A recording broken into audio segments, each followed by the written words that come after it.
Good morning. Good morning. How are you? I'm good. I'm Nathan. I'm Kevin. Nice to meet you. Tell me a little bit about, like how Sorto Pallet started. Well, Sorto Pallet started with my father, Irving Sorto. We started about roughly around 2006. Actually, our first warehouse was across the street. Could you tell us a little bit about what's happening here with this truck that just pulled up? So, a major part of our operation is receiving pallets from pallet vendors. So we have small trucks, medium-sized, and large trucks that show up. They bring us 10 pallets, 20 pallets, or 100, as you can see behind us, bring us pallets. So we receive pallets from pallet vendors, as well as we pick up pallets from companies that we currently service. So we do have national accounts and small individual guys that we buy pallets from off the street on a day-to-day basis. And what happens with those pallets once you receive them? It depends. So sometimes we get standard pallets, we get custom pallets, and then we get some weird shaped pallets. So in this instance, we have a mix of good ones and odd size. So some of these we destroy to make other pallets, and some of these other ones we either repair and then we reclassify and then we resell back to our customer base. So it's a mix of both.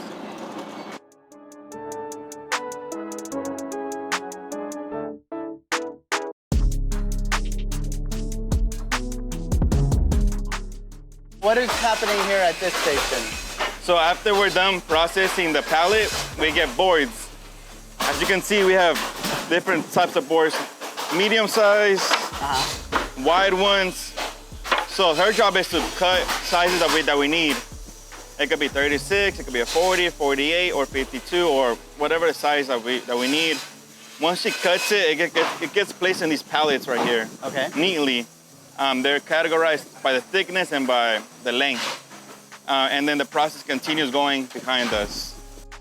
And then the parts that she doesn't need, it looks like she throws into the hopper? Yeah, she throws it into a hopper. So we're really, really efficient when it comes to this. We only throw pieces this size. That size. So you can't build a pallet with 4 inches of you build like little Barbie house pallets. We can, but we're really, really efficient when it comes to trash. So we try to use as much as we can and be environmental friendly. So what happens with these last little remnant pieces? So we have a waste company that comes and picks them up, and depending on the ratio of the trash, it gets either recycled at a Mulch place, and then the rest gets dumped at the city landfill.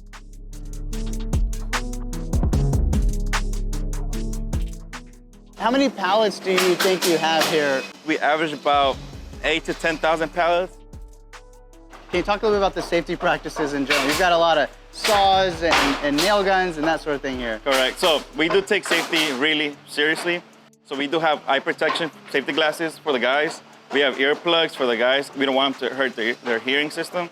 Also, they have steel-toe shoes. Gotcha. Because you could drop a pallet on your toes at any given time. It's like the pallet averages between 25 and 50 pounds. So we do take that seriously. They also have hand gloves, double palm, which protects their palms for any blisters and nails going through. I see some people have like an apron on as well. That's just extra cool. So I don't require extra equipment on my guys, but some of these guys have a lot of experience. So sometimes the apron, that's a leather apron. So some of the guys need them, like they feel comfortable with it. It helps us slide the pallets onto them. So with that being said, like some guys do like that extra safety on top of them, especially the pallet builders. And it helps protect their clothing, their shirts, and their pants. Because if they don't, honestly, by the end of the month, they'll have a lot of holes on their uniforms. Makes sense. That makes.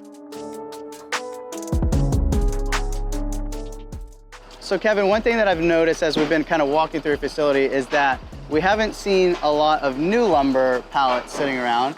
A lot of it has been, reclaimed, reused, repurposed. So can you tell us a little bit, about your processes where you're trying to maybe minimize the amount of new lumber, maximize recycling? Correct. Here we do about 95% recycled. Okay. Recycled pallets, recycled new custom builds. But on top of that, we also buy fresh lumber from mills. They're cut down to specific sizes to build brand new pallets. So some of our customers, we do 100% new. But to minimize waste, we order it pre-cut. That way we're not cutting and throwing away the excess material. That actually brings up a good point. I was going to ask you about if I am a customer, which I actually have been in the past. If I'm a customer, what are some techniques that I can kind of reduce my pallet cost? So it comes to a lot of things. What the pallet is being used for, because depending on the weight, the type of shipping that you're doing, it helps us build the pallet in a more efficient way. Okay. Sometimes we come into customers and they have a pallet that's not even efficient for their operations. Sometimes it has more wood than what it needs. So we come in and we re-engineer the pallet to use less wood, and at the same time, when we're building it, create less waste. And if we know that we can offer them a better product for the same amount of money or slightly higher cost, we suggest that, hey, we can make this pallet for what you're paying and make it brand new, almost new, so it has a better presentation in the warehouse and when it gets to the customer, to the end user. So we do offer multiple options, and sometimes they'll go by the reclaim/new option, which is called the combo. Okay. So combo means recycled material and new material. So you get a best of both worlds.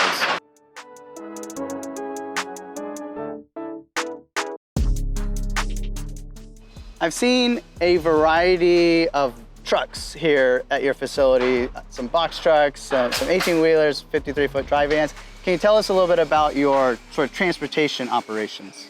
So we handle our transportation in-house. So we don't do third-party carriers or LTOs or small trucks. So for small customers, we send out a box truck. If they order 100, 120, or 200 pallets, we send a small truck. And if they order larger quantities, like the 500 plus, we send an 18-wheeler. So in order to be more efficient in our fuel cost and time efficiency, we send either or. And what sort of geographic range do you cover? I know we're here in Irving, right in the middle of DFW. Is this kind of like your home base?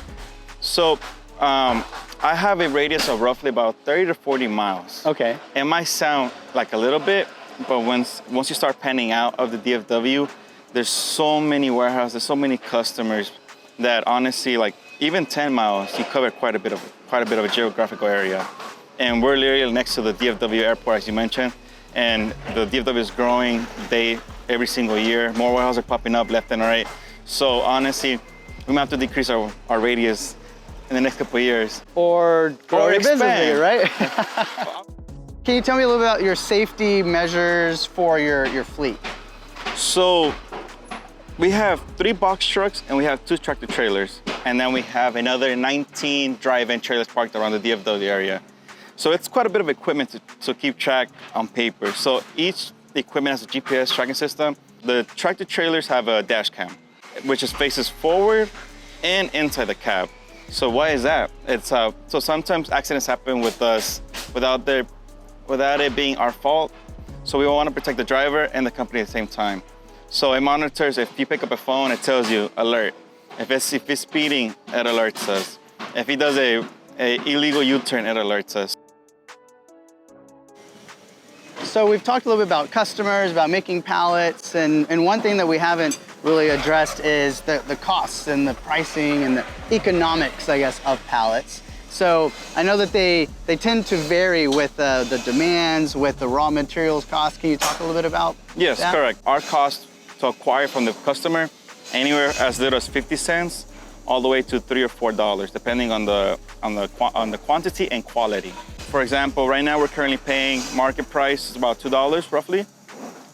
For a regular pallet, that's repairable. That way we can fix and resell. Anything that's not reasonable that we can't fix or sell, it's called a machine pallet. So we destroy it. For those who are currently paying between 50 cents and $1 to reuse the material. And I know that there's just like 48 by 40 grade A and a grade B and that sort of thing. And those, and as a warehouse manager and operator, I remember those prices fluctuating over time. Correct. Let's go back to pre-COVID. So before COVID even hit, we were roughly averaging, a grade A was going about $6, and then a grade B, you're looking at $4.55 premium. COVID hit, and the demand just skyrocketed. Grade B hit roughly around $11. A grade A hit between $15 and $20 nationwide. Now we're heading back to pre-COVID prices. So imagine paying a customer like you were paying $15, $20 for a pallet. Now you're paying $7 or $8 for that exact same pallet. Hey, thanks a lot today for hosting us, showing us a little bit about your pallet production process, the recycling and those different sort of safety elements that we got to see, and the economics, the industry outlook, your transportation operations. Wow, we just learned a lot today, so I really appreciate it, Kevin. Thank you, Nathan. Thank you for showing our story at Sorto Pallet Corp. And I'll get back to moving the world one pallet at a time.